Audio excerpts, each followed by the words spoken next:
Today we're going to talk about buttons. And so I'm going to first show you what a shank button is. You probably didn't pick up a shank button because I don't have very many of them in the sewing room, but a shank button has this part back here that kind of lifts the button off of the fabric.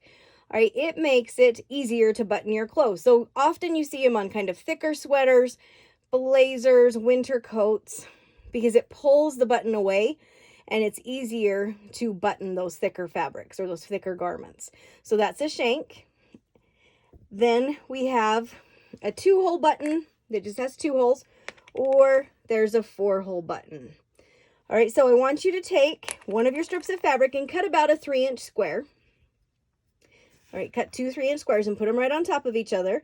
And then just select one of your buttons. I don't care which one it is, but just select one of your buttons.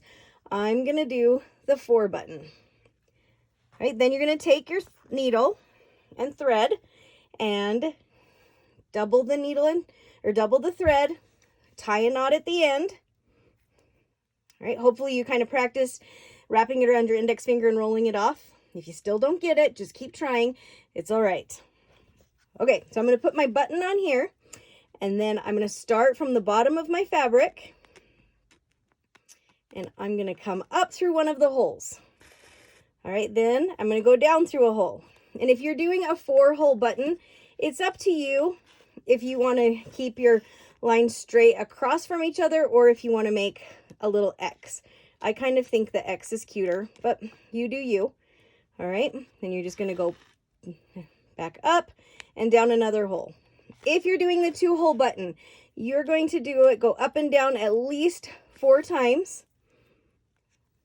And same thing with the 4-hole button.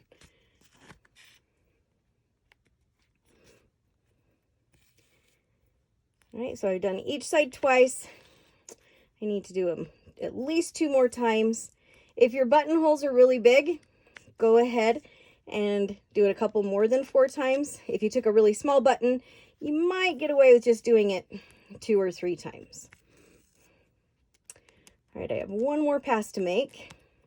Now, most people stop here, they turned over to the back, they secure it, and they take a stitch.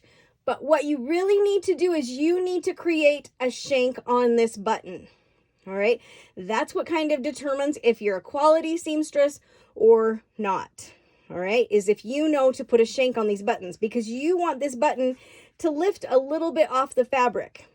So what I want you to do is you're going to kind of turn your fabric over to the side, and you're going to put the needle back, come up from the bottom, and it's right under the button.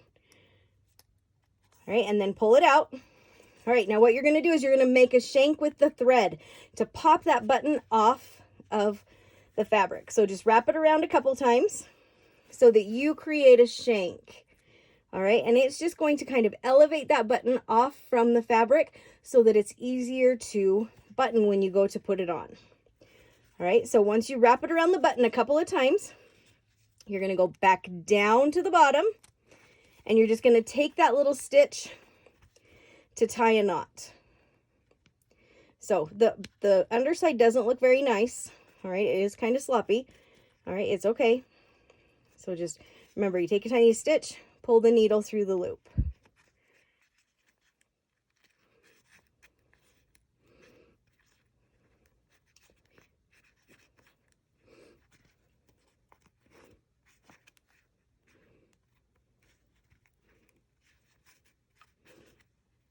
All right, I didn't have quite enough thread, so I'm just going to cut my needle off right here so I can finish pulling it off.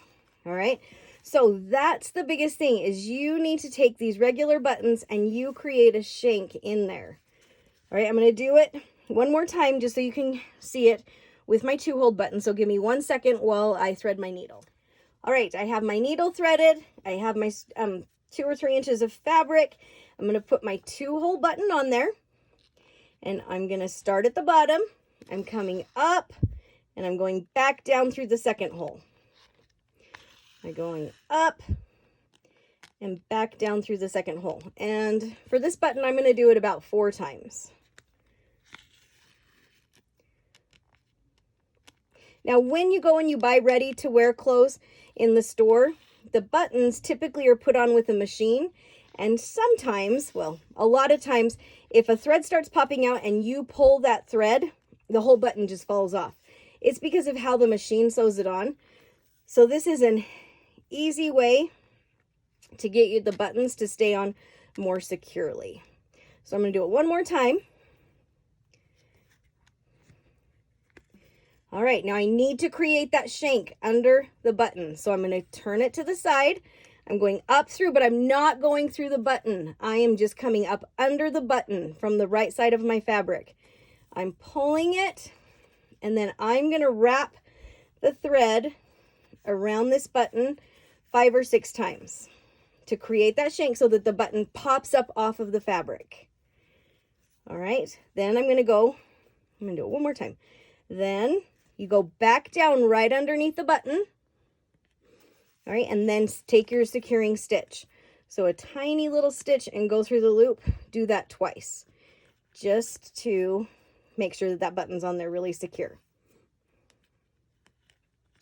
All right, so I only want you to try this with one of your buttons. Please keep the other one for a different assignment we're going to do. Select one of your buttons. If you were not here when we made our hand sewing kits, do not go out and buy buttons. Seriously, if one more person emails me, do I need to go buy this stuff? I'm going to lose it. I don't want you to go and spend any money on this. All right, hopefully you have a button that you can use. If not, we'll do it when we get back to school. All right, so cut your thread and then write your name on it and send me a picture. And I hope you guys all have a great weekend, and I'll talk to you next Tuesday.